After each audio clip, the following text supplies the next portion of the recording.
Hola, ¿qué tal? Buenas noches. Soy José Antonio Villalobos.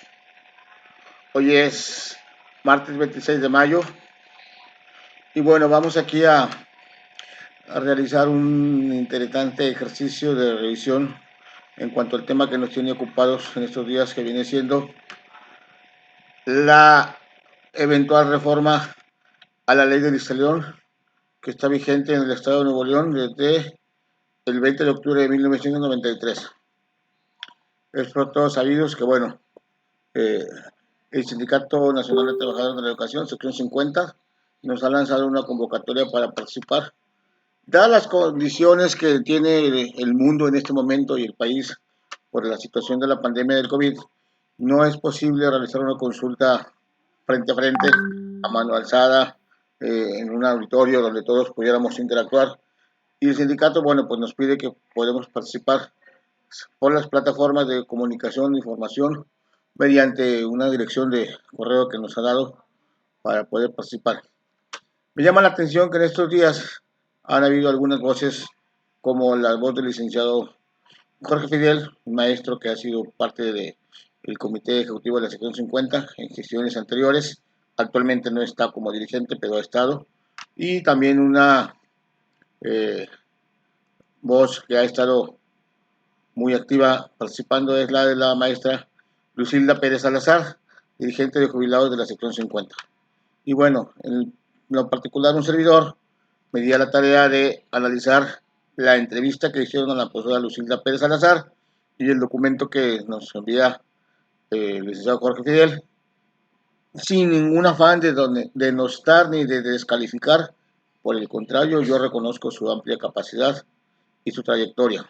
Vamos a adentrarnos un poquito en lo que son la ley del León que está vigente actualmente y analizando el comparativo de lo que nos maneja el proyecto de propuesta para una eventual modificación o reforma a la ley del León. Esto no es una cosa concluida, no es una cosa inamovible, es un documento perfectible y bueno, esa es la idea de revisar, de conocer, de leer y de no dejarnos llevar por voces agoreras que solamente claman la tragedia y el desastre, sino tenemos nosotros mismos la obligación de conocer en qué términos quedará esta reforma a la ley, porque de ella depende nuestro patrimonio en el futuro y el patrimonio de nuestras familias, dado de que aquí va a depender la cuestión o la condición de la seguridad social de los trabajadores y de sus familias, y en el caso muy específico de las pensiones de los compañeros que están bajo el régimen de la ley del 93, porque nos hemos dado cuenta que, bueno, no funciona. Pero vamos pues al análisis. Vamos a analizar los planteamientos que realizó la profesora Lucilda Pérez y el licenciado Jorge Fidel acerca del análisis y el debate en torno a la propuesta de reforma a la ley de León. Análisis y consulta que ha sido convocado por la representación de los trabajadores, así como él siendo el depositario y garante de las negociaciones en torno a las condiciones de trabajo, siendo la seguridad social un pilar del quehacer del trabajo sindical. De manera muy respetuosa, abordo un servidor las exposiciones de los dos compañeros.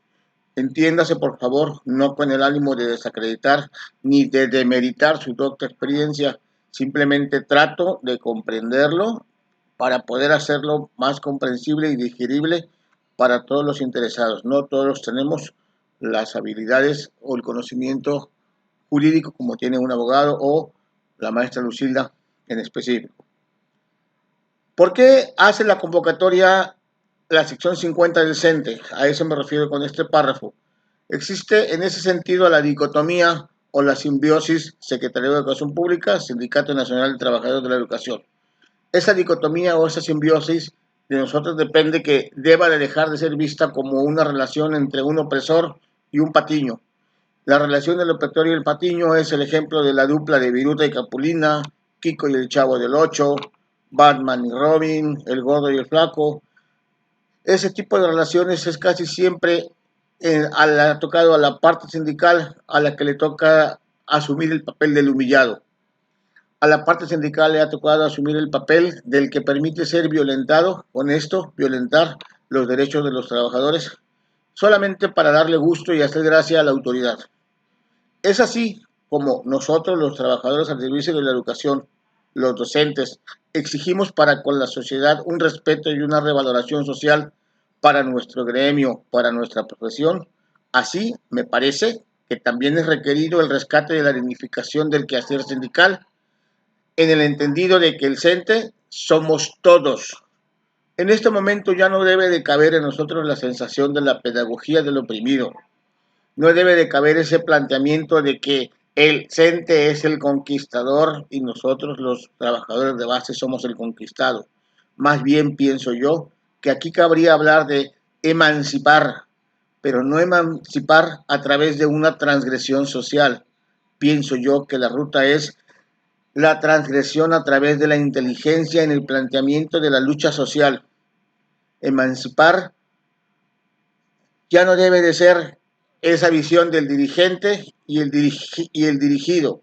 Requerimos dejar nosotros los trabajadores, requerimos dejar de construir figuras casi míticas, esos tótems inamovibles como son los liderazgos o los caudillos poseedores del único verbo liberador. En el caso de la sección 50, los conocidos grupos políticos que tanto daño nos han hecho. Requerimos los maestros asumir una dinámica de empoderamiento incluyente y tolerante, donde nadie es más ni menos que el otro, ni el dirigente es más, ni el maestro de base es menos, porque así nos deben de unificar los proyectos como este, que en este momento tenemos frente a nosotros, la reforma de la ley de León. Maestros, por favor, participemos, rescatemos pues nuestro sindicato, participemos con el ánimo de construir y de fortalecer ese sindicalismo que queremos como una plataforma de coherencia social. Y entrando al tema del análisis, la participación de la maestra Lucilda Pérez se dio por medio de una entrevista, una señorita, una dama entrevista a la profesora Lucilda responde, es una serie de 6, 7 cuestionamientos. Para el personal pienso yo, creo que la profesora Lucilda Pérez es la persona con más información acerca de las cuentas del León. A lo largo de la entrevista se le escucha a la profesora Lucilda al principio describir el paupérrimo panorama económico hacia el que, si no se reforma la ley, y ahí me parece que ella está un poquito jugando con el miedo, si no se reforma la ley, hacia ese paupérrimo panorama van los trabajadores al servicio de la educación. Ella nos habla de que hay trabajadores que ya han cumplido con los requisitos que la ley considera para poder disfrutar de su retiro laboral. La profesora Lucilda expresa que habla de 57 compañeros que hasta el momento ya han llegado a poder asumir esa condición de maestros en retiro al amparo del sistema de cuentas individuales para el retiro. Pero la respuesta del León y del gobierno del Estado ha sido el total desamparo por los resultados en las pensiones tan miserables que lo acumulado en sus cuentas individuales les otorga. A esos 57 compañeros se les ha despojado de sus derechos y sus prestaciones. Me llama la atención que en todo momento la profesora Lucilda asume el discurso en primera persona. Yo. Algunas pocas veces habla de nosotros, pero casi siempre ella habla yo. Adjudicándose ella para sí la paternidad de la iniciativa de reforma. En un momento en que la persona que la entrevista es muy inquisitiva, le pregunta que si este proyecto de reforma a la ley de León es una imposición del gobierno, y solamente en ese momento la profesora Lucilda cede un poquito y ella define en ese momento que esta es una ley construida por todos. Hasta este momento que el sindicato nos convoca, yo no he sabido que hayamos sido invitados para construir el proyecto de ley. Bueno, sí, ya anteriormente había habido algunas reuniones por regiones para informarnos que había la necesidad de elaborar un proyecto de ley para la reforma de la ley de León. Pero bueno, Lucilda dice que esta fue un proyecto de ley construido por todos, pero ella se asume como el estandarte ante esto. Yo solamente quisiera recordarle a la maestra Lucilda que no todos nosotros participamos en las negociaciones de la ley del 93, esta ley que está actualmente vigente y que ya ahora vimos que no funciona. Y ella, la maestra Lucilda, sí desde el 93 y hasta la fecha, siempre ha estado vigente en el tema de la ley del exterior y en el tema de los trabajadores y de los jubilados. En la misma entrevista, la maestra Lucilda posteriormente, a mí me parece muy importante esto, porque queda clarificado el panorama. Lo que viene siendo un panorama de seguridad social queda claramente que es una cuestión económica. La profesora Lucilda acepta tácitamente que lo que se hizo en 1993 de modificar el esquema de reparto definido como asignación solidaria, modificarlo para transformarlo a cuentas individuales para el retiro, en ese entonces obedeció a un interés gubernamental por abaratar los costos para el empleador, que en ese caso específico fue el gobierno del Estado de Nuevo León, abaratar los costos de las jubilaciones. Fue tanto así como querernos cambiar una medicina de patente por una medicina similar. Nos cambiaron el medicamento, nos lo entregaron y nos dijeron que igual aliviaría el malestar. El malestar es el retiro del trabajador que cumple con los requisitos de ley. Pero ¿qué crees? Que resultó ser más que nada un placebo de agua azucarada, que sí costó menos al gobierno, pero finalmente no alivió nada porque esas cuentas individuales para el retiro ahora se acepta que no sirve ese esquema. En la misma entrevista, la profesora Lucilda acepta que intentar regresar en este momento a los trabajadores a un esquema de jubilación que se llama o se denomina jubilación dinámica o solidaria sería mucho más costoso, tanto para el patrón como para nosotros el mismo trabajador. Una de las más grandes resistencias que hay en torno a este proyecto de reforma a la ley del León es que hay un sector de compañeros por ahí que argumentan estar en contra del incremento a las aportaciones que el trabajador tiene que hacer y dudan o argumentan estar en contra de las aportaciones que tenga que hacer el gobierno que también se vayan a incrementar y dudan que el gobierno vaya a cumplir con ese incremento de aportaciones. Dice la maestra Lucilda, regresar a los trabajadores a un esquema de jubilación dinámica sería mucho más costoso tanto para el patrón como para el mismo trabajador. Y dice la maestra Lucilda, hoy esos esquemas que persisten bajo ese modelo, bajo el esquema de la ley anterior, están tronando, dice ella. Están tronando económicamente, están haciendo reventar las economías de los países en el mundo. Hoy las jubilaciones son una enorme carga económica para los gobiernos, incluso algunas veces para los trabajadores que llegan a aportar hasta arriba del 25 o del 28% de sus sueldos para sus sistemas de seguridad social. En otras partes del mundo en este momento no es el caso de este proyecto de ley del exterior. En una parte de la entrevista salta a escena un aspecto de una pretendida politización de un tema que en lo personal pienso que es meramente económico y la maestra Lucilda advierte que es necesaria la suerte o el tipo de un movimiento gremial muy fuerte. Dice que ese cambio positivo para los trabajadores de modificar sus esquemas de jubilación no se puede dar, dice ella, porque no hay un movimiento gremial muy fuerte, que no se ve ese movimiento en torno a modificar las jubilaciones ni en Nuevo León ni a nivel nacional, pero ella lo da como inevitable. La maestra Lucilda plantea la viabilidad de que realmente exista una pensión decorosa para el trabajador. Expone en esa parte de la entrevista que la pensión incluso llegará a ser vitalicia, incluso dice ella, heredable en el caso de que se dé la defunción del trabajador o del pensionado o del jubilado. Y esta persona tenga derechohabientes aún con vida. Lo que la profesora Luisilda omitió mencionar es, en ese supuesto de la viuda o de los huérfanos, marca una cláusula del artículo 63, fracción primera. A la viuda o concubina del servidor se le otorgará una pensión equivalente al 50% de lo que le hubiera correspondido a aquel. Es decir, si el maestro ganaba 10,000 pesos, la pensión sería de 5,000.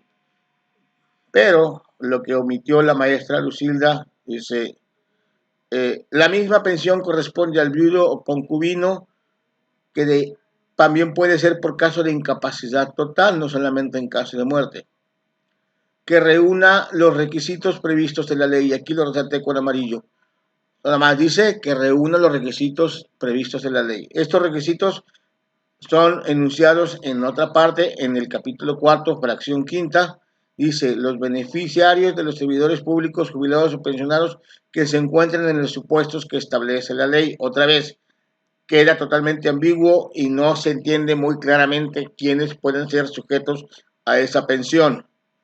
En lo particular yo tenía entendido, ya no supe al final si se quedó o no se quedó, si se modificó, si se retiró o permanece una cláusula ahí que dice que uno de los requisitos para la eventual viuda o huérfanos es de no gozar de percepción como un salario por trabajar en otra parte, como una pensión o como una jubilación, es decir, debe de justificar el supuesto caso de depender totalmente económicamente del finado, como lo menciona, pues, en otra parte, el proyecto de ley, el artículo 105. El artículo 105 menciona y dice,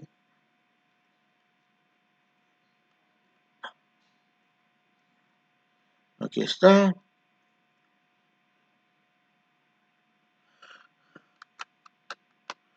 vamos a aumentarlo porque está muy chiquito, dice, el orden para gozar de las pensiones por causa de muerte será la siguiente. 1. La esposa o esposo supersiste, es decir, que sobrevive, solos o en concurrencia con los hijos, si los hay, o estos solo siempre que sean menores de 18 años de edad o hasta los 25 años, siempre y cuando reúnan los requisitos que señala esta ley, es decir, que estén solteros, que viven en la casa, que sigan estudiando. También los mayores de 18 años, solo que estén incapacitados total y permanentemente para trabajar. En el caso de la esposa o del esposo, ¿sí? Dice aquí, deberá justificar dependencia económica del servidor público pensionado o jubilado. Además, tener 60 años de edad mínimo o estar incapacitado total o permanentemente para trabajar. Solamente en esos casos sería beneficiario de la pensión, que fue lo que la maestra Lucilda omitió mencionar. En otra parte de la entrevista habla de un concepto denominado pensión mínima garantizada.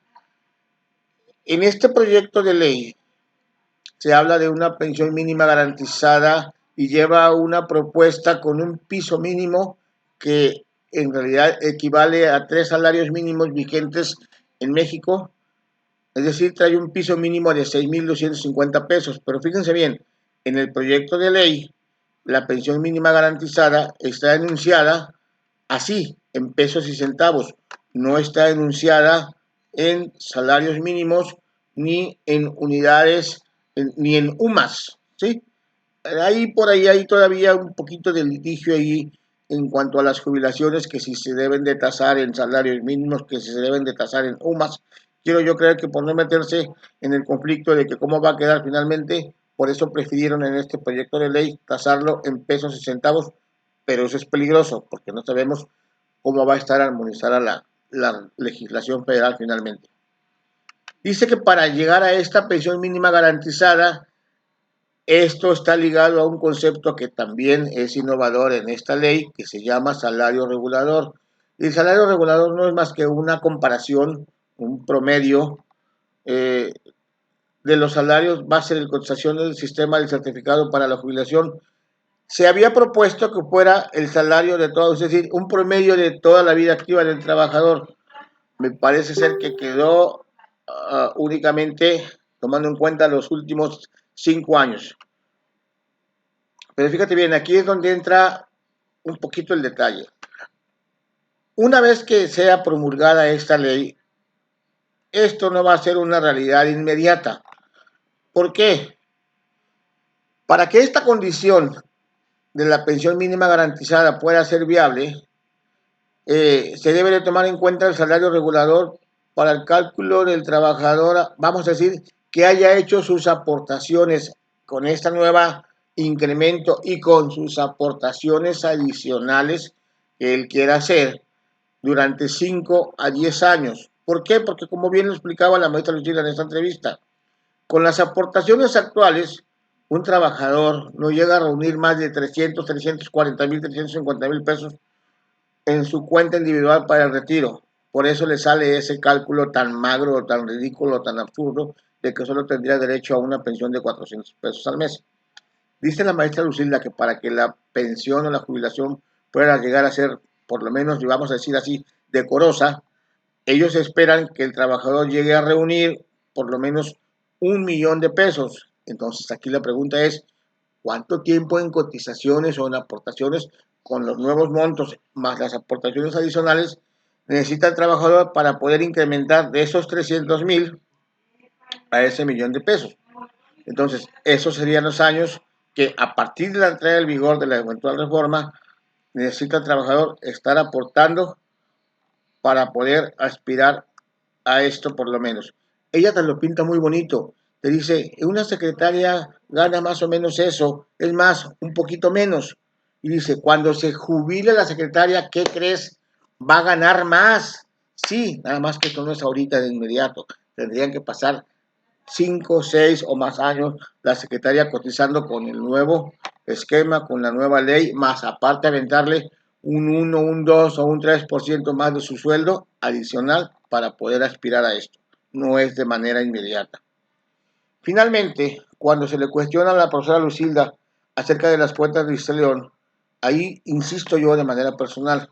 Pienso yo que ella es quien ha tenido durante mucho más tiempo acceso a la información actuarial y contable que es expuesta en las reuniones del Consejo Directivo de Administración. Este consejo se reúne por lo menos 2 veces al año y en ese consejo la profesora Lucilda ha ocupado uno de los 2 asientos que le corresponden a la sección 50 en estas reuniones. Luego entonces, ella como conocedora de cómo se manejan las cuentas o las subcuentas de inversión, claro que le sabe y claro que le entiende a este rollo de las inversiones que hace el León. Y quiero que ella nos pueda, por favor, aclarar. Eh, en el caso de los trabajadores que ingresamos al servicio antes de la ley del 93, que la ley nos menciona como trabajadores en activo transitorios de la ley del 83, cuando se hizo la ley del 93, nosotros quedamos protegidos en esta ley del 93 en un artículo transitorio sexto. En ese artículo transitorio sexto, ahí el León se obligaba a seguir haciéndose responsable del pago de las pensiones de esos trabajadores en activo transitorios. Bueno, en este proyecto de ley, nuevamente se vuelve a hacer mención de los trabajadores en activo de la ley del 83 en un artículo transitorio, pero ahí quedan algunas dudas muy particulares. Pues a mí no me queda claro cómo se fondearán los recursos requeridos para poder seguir pagando las pensiones de los que ya están jubilados, ya sea con la ley del 83 o con la ley del 93, ¿sí? Porque nosotros no tenemos cuentas individuales. ¿De dónde van a salir los fondos para pagar las jubilaciones? Si como la misma maestra Lucilda decía, eso está tronando las finanzas de los gobiernos, aquí me parece que no están tomando las previsiones. Vamos a ver qué tipo de previsiones han tomado. Dice, en lo particular no me queda muy claro cómo se fondearán los recursos requeridos para seguir pagando las pensiones de los ya jubilados o los próximos a jubilarse bajo el esquema solidario o el esquema de reparto definido. Como la misma maestra Lucilda lo ha expuesto en la entrevista, lo plantea el artículo séptimo transitorio. El León puede disponer de los recursos, que quede claro, nunca habrá recursos excedentes, El ISSSTELION podrá disponer de los recursos contenidos en las cuentas de los certificados para el retiro de los trabajadores bajo el régimen de cuentas individuales para hacer el pago de los compromisos de las pensiones y de las jubilaciones. Eso me parece que es ilegal y poco ético, además de que sería una carga económica, que como ella misma dice, esa carga económica está tronando a los gobiernos. Al igual que en el año 93, aquí me parece, otra vez, que el gobierno está recurriendo a querer aminorar el impacto financiero del pago de las pensiones en la economía del gobierno del Estado. Pero se deben de poner ciertos candados a esas cuestiones legales acerca de quiénes y cómo autorizarán, por ejemplo, las inversiones de los recursos de las cuentas individuales para el retiro. Cómo, por ejemplo, quién revisará la redacción y composición. Ahí el profesor el licenciado Jorge Fidel hizo una muy buena observación en el artículo octavo transitorio, eh, porque como bien menciona el licenciado Jorge Fidel en este artículo octavo transitorio, eh, dice que nosotros los trabajadores en transición de la ley del 83 pagamos el 6% de nuestro salario de base de cotización para nuestra pensión o jubilación y que deberemos de seguir pagando el 6%, pero en el desglose que se hace en otro artículo, por acá tengo lo que menciona el licenciado Jorge Fidel, dice el licenciado Jorge Fidel, para los servidores públicos pertenecientes a la transición de 1983, las cuotas y aportaciones a las que se refiere la fracción 2 del artículo 22 y fracción 2 del artículo 27 de esta ley serán el equivalente al 6% del salario base de cotización del servidor público a cargo de este y otro 6% aportación que se refiere será patrimonio del instituto eh, a cargo de las entidades públicas, es decir, yo trabajador aporto el 6% y el gobierno debe de aportar el 6% también. Eh, pero anota el licenciado Jorge Fidel, aquí dice que en estos artículos, artículo 22, fracción quinta y 27, es donde desglosa cómo debe de ir ese 6% y anota muy bien el Jorge Fidel, hay un desfase. Las aportaciones que manejan estos artículos a la hora de sumar 5.25, hay una diferencia de casi un punto porcentual. Entonces, ahí hay que revisar los montos. Ese es el punto a resaltar ahí. El punto más álgido, y que también lo marcó el licenciado Jorge Fidel, es el artículo 10º transitorio. En el 10º transitorio habla más o menos de lo que en este momento nos tiene como nos tiene. En el artículo 10º transitorio, precisamente, el incumplimiento de un artículo semejante a ese artículo en la ley del 93, en la cual el gobierno de Nuevo León se obliga a que en caso de alguna insuficiencia financiera, el gobierno esté obligado a realizar una aportación extraordinaria. Bueno, así tácitamente, literalmente, así lo dice también el artículo 10º transitorio. ¿Qué pasa? Que el gobierno de Nuevo León de 10 años para atrás, o sea, no son ahorita los años de Jaime Rodríguez, son los años de Jaime Rodríguez, más los años de Rodrigo Medina, más tal vez el último año de Natividad González Parás, el gobierno de Nuevo León ha incumplido con esas aportaciones extraordinarias y eso es lo que nos tiene. Esa omisión durante más de 10 años es lo que ahora tiene a las finanzas de los servicios médicos 150 comprometidas y cuestionadas las adquisiciones con los proveedores. Es decir, los servicios médicos 150 han tenido dificultades para pagar las facturas a los proveedores de medicina, pero no por otra cosa más que no es porque alguien que esté ahí en los servicios médicos se esté robando dinero, no, hay una insuficiencia y el gobierno está obligado a hacer una aportación extraordinaria y ¿qué crees? No la ha hecho el gobierno. Y aquí el punto es, Ahora dice el gobierno muy amablemente que, ¿qué crees? Que ahora sí se compromete, ahora sí cumplir con esas aportaciones extraordinarias que hagan falta, pero fíjate bien, aquí es donde viene el engaño mayor. Dice, ah,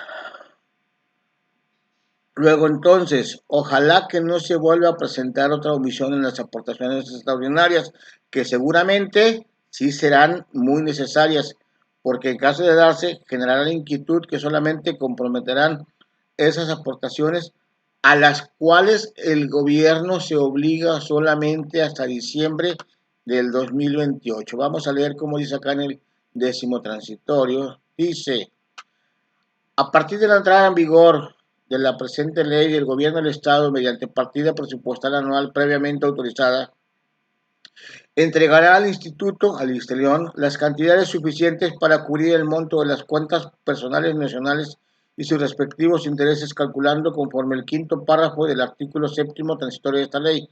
Cuando las rentas vitalicias, los retiros programados o las devoluciones de las cuentas personales sean exigidas por los servidores públicos o sus beneficiarios que cumplan con los requisitos establecidos por la ley, es decir, si el sindicato se empieza a descapitalizar y de repente le falta dinero, no hay problema, dice el gobierno, no hay problema, el ISSSTELION se está descapitalizando, el ISSSTELION se está descapitalizando porque tiene que pagar deudos, tiene que pagar seguros, tiene que pagar, dice, lo anterior, el gobierno lo complementará en su caso a los recursos a cuenta de las personas físicas de dichos servidores públicos en partidas establecidas en el artículo 189 de esta ley, según lo dispuesto en el presente artículo. Ese artículo será aplicado desde la entrada en vigor de la ley hasta el 31 de diciembre del 2028.